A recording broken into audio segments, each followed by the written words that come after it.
Rindu kembali menjadi pusat dari sebuah peristiwa memilukan yang mengancam keselamatannya. Saat ia dalam perjalanan pulang dari pesantren, seseorang yang tidak dikenal tiba-tiba mengikuti dan mencoba menyerangnya di jalanan sepi. Rindu sempat melarikan diri dan berteriak minta tolong. Namun karena tempatnya terpencil dan jauh dari permukiman, tidak banyak yang mendengar. Beruntung, ada seorang warga yang kebetulan melintas dan berhasil menggagalkan aksi pelaku. Namun karena sempat terjatuh dan mengalami syok berat, Rindu harus dilarikan ke rumah sakit untuk mendapat perawatan. Peristiwa itu menyebar cepat dan membuat geger lingkungan sekitarnya, terlebih karena Rindu selama ini dikenal sebagai wanita baik, lembut, dan tidak pernah mencampuri urusan orang lain.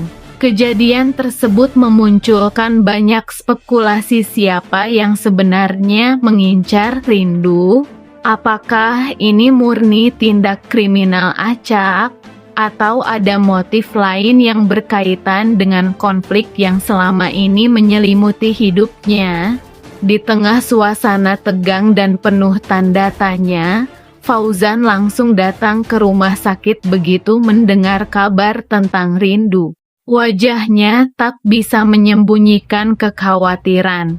Di ruang perawatan, ia memandangi Rindu yang terbaring lemah dengan luka ringan di tangannya dan wajah yang masih pucat karena trauma. Tak ada kata yang mampu ia ucapkan, hanya diam panjang yang penuh penyesalan dan rasa bersalah. Momen itu menjadi tamparan keras bagi Fauzan.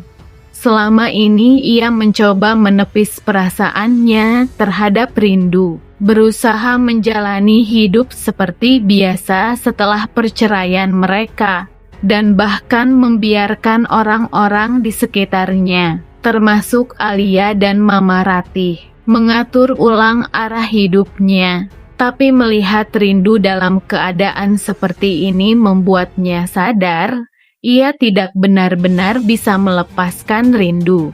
Ia masih peduli, dan lebih dari itu, ia belum rela kehilangan Rindu untuk yang kedua kalinya. Yang membuat Fauzan semakin terpukul adalah kenyataan bahwa ia pernah menjadi bagian dari penyebab penderitaan Rindu. Ia pernah menuduh, menyakiti, dan membiarkan wanita itu berjuang sendirian. Bahkan ketika Rindu berusaha membuktikan dirinya sebagai ibu dari Ayu, Fauzan justru lebih banyak mempertanyakan daripada melindungi. Kini, setelah semua luka dan jarak yang tercipta, Fauzan berdiri di samping tempat tidur rumah sakit itu dengan rasa getir.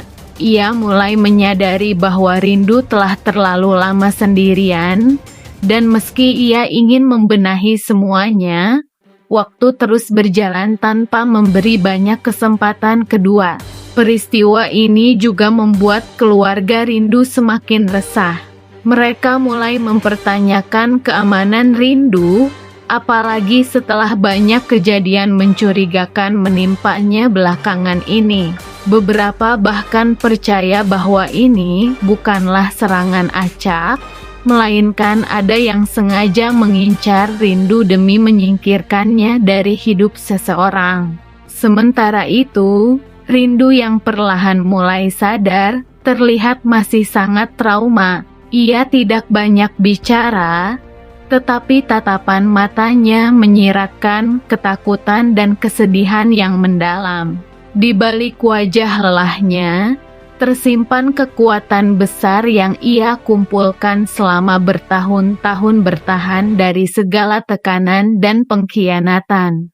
Dan di tengah situasi itulah Fauzan kembali dihadapkan pada pilihan apakah ia akan terus berpura-pura kuat tanpa Rindu, Atau akankah ia kembali merebut kesempatan untuk memperbaiki semua kesalahan dan melindungi wanita yang sebenarnya masih ia cintai? Satu hal yang pasti, peristiwa ini membuka mata banyak orang bahwa keberadaan rindu begitu berharga. Tak ada yang ingin kehilangannya. Dan bagi Fauzan, kehilangan rindu untuk kedua kalinya bisa jadi lebih menyakitkan dari apapun yang pernah ia rasakan.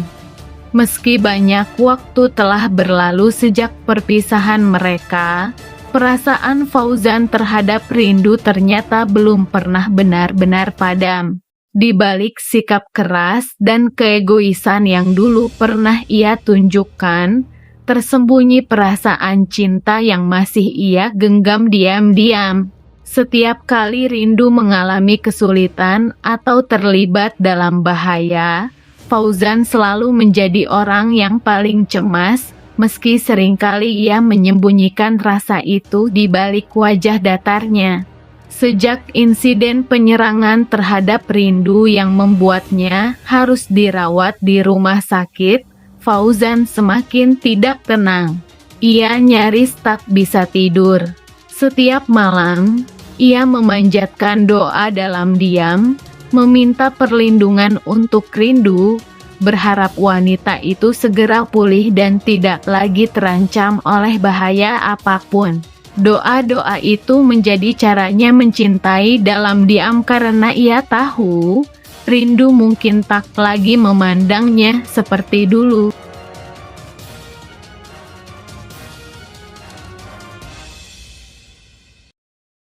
Situasi menjadi tak terkendali.